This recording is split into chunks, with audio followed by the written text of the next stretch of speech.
Hello everyone, welcome to Drishti IAS. My name is Saloni Nankyolier, and in this video we will be discussing the protests in Ladakh demanding statehood and inclusion in the 6th schedule. These protests have now turned violent and this has made them a matter of immediate concern. So now let us look at what the event is and what are the demands that these people in Ladakh have. So there were protests in Ladakh and these protests had been ongoing since 2019. These protests demand statehood and inclusion in the 6th schedule. What happened in 2019? The Jammu Kashmir State Reorganization Act happened. And this act, it scrapped Article 370 and it made Jammu Kashmir State, it divided the Jammu Kashmir State into two UTs. First, the Union Territory of Jammu and Kashmir with a legislature, and second was the UT of Ladakh without a legislature. So statehood was taken away from Jammu and Kashmir and two UTs were created, Jammu and Kashmir with a legislature and Ladakh without a legislature.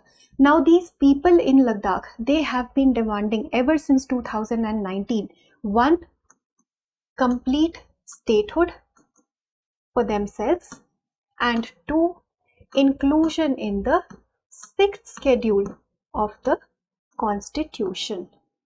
So what are the powers that they would get once they are included in the 6th schedule of the Constitution, or what are the powers or the autonomy that they are going to get once they are given a full-blown status of a state? We will be talking about these things. So right now there were protests that were ongoing. Sonam Wangchuk, who's an active leader in that protest, he was also on a hunger strike, but these protests, they suddenly turned violent. And the leaders there, they have been demanding the protests to be as peaceful and non-violent as possible so that the essence of the protest is not lost. Now let us look at the 6th schedule of the Constitution. What are they going to get if they are included in the 6th schedule of the Constitution? So 6th schedule is talked about in Article 244, Part 10 of the Constitution. And this basically talks about the administration of scheduled areas and tribal areas. So this basically has two schedules, 5th schedule and 6th schedule. 5th schedule deals with the administration of scheduled areas across the country except 4 northeastern states, Assam, Tripura, Meghalaya and Mizoram. Except the administration of these 4 scheduled areas of these 4 northeastern states, all the other scheduled areas will be administered as per the article, as per Schedule 5 of the Constitution. And 6 deals with the administration of all these northeastern states, the scheduled areas of all these northeastern states. Now, why do you think there was a need to make certain states or to add certain states to 5th and 6th schedule of the Constitution? Because these states or the scheduled area, basically they contain the population, the tribal population. These are the aboriginal people. These are basically the people who have not been able to develop as much socially, economically, financially, technologically in comparison to the rest of the country. That is why they require special attention and special care, because their needs are very specific. So they require special policies to take care of themselves. That is why all these areas have been included in the 5th and 6th schedule. And 6th schedule particularly talks about Assam, Tripura, Meghalaya and Mizoram, because it was believed that the people living in the tribal population living in the scheduled area of these 4 states has not been able to develop even as much as the rest of the country's scheduled areas. They are even more primitive or even more backward in that regard. That is why they require further attention and more autonomy. So that's why Ladakh, because it has a population, a tribal population of more than 90%, this has been demanding an inclusion in the 6th schedule. So now let us see what will happen if it gets included in the 6th schedule. So 6th schedule, it basically deals with the administration of the scheduled areas and it creates two bodies. autonomous district councils and regional councils. Now, these autonomous district councils, these are a 30-member body, and out of these 30 members, 4 are nominated. Nominated by who? The governor. And 26 are elected. Elected through universal adult franchise. So these are the people who make up the autonomous district council, and this council has legislative powers. And then we have the regional councils also. Both these councils, they have their own territorial jurisdictions, and together they have a lot of powers. Like, first of all, they have legislative powers.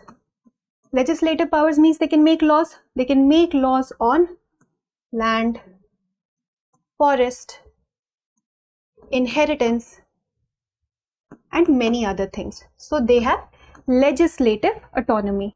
And while parliament, it can make laws for the entire country, all the laws that are made by the parliament do not automatically apply to the 6 scheduled states. They will apply only when the governor notifies those laws. So all the parliamentary laws, if the governor, he or she notifies that yes, these laws are going to be applicable in these areas, only then those laws will be applicable. They will not be automatically applicable to those areas. And the governor usually does this with consultation of the ADCs, autonomous district councils. So again, the autonomy of these councils is maintained. So first and foremost, they are going to get legislative autonomy. Second, they are going to get financial autonomy. Why? Because they will have the power to levy taxes, revenue generation, and levy taxes. So right now what's happening in the current situation, because it is a UT without a legislature, Ladakh depends heavily on center for funds because it does not have a lot of capacity to levy taxes just like a normal state would do. That is why its financial capacity is very, very limited. But with this, with the inclusion in the 6th schedule, as well as completion, like creation or providing the status of a statehood, that will also going to give it financial autonomy, because then it will be able to generate revenue on its own by levying certain taxes. So financial autonomy will be there, legislative autonomy will be there, and judicial autonomy will also be there.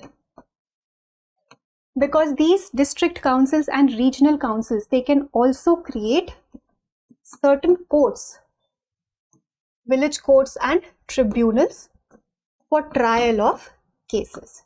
So they have everything. They have all sorts of autonomy. They have legislative autonomy, they have financial autonomy, they have judicial autonomy.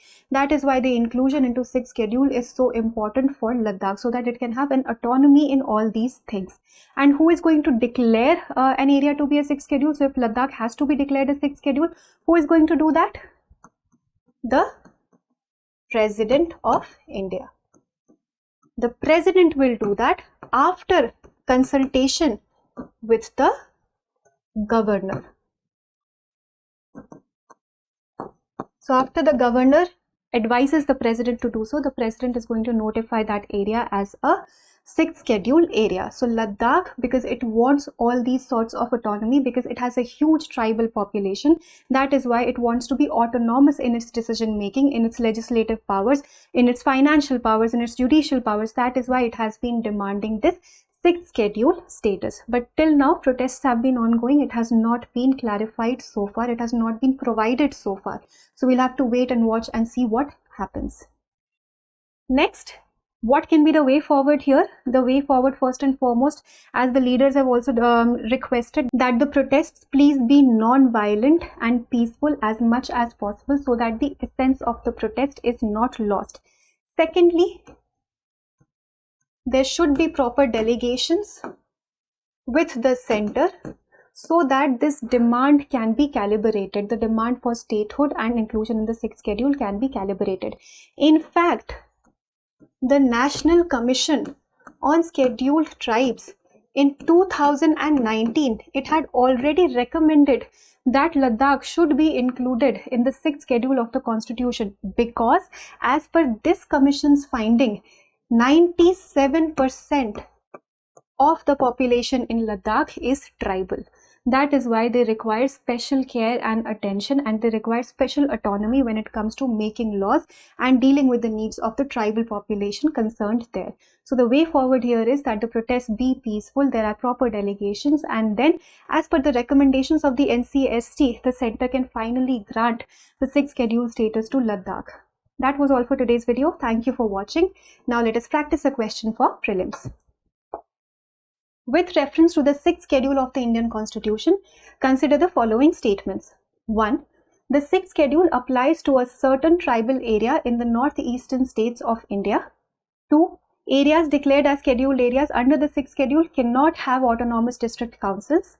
3. The President can declare an area as a scheduled area after consulting the governor of the state concerned. Choose the correct statements. 1 and 2 only, 1 only, 2 and 3 only, 1 and 3 only. Please provide your answers in the comment section and we will meet in a new video. For more informative content, like, share and subscribe, and do not forget to press the bell icon to get the notifications.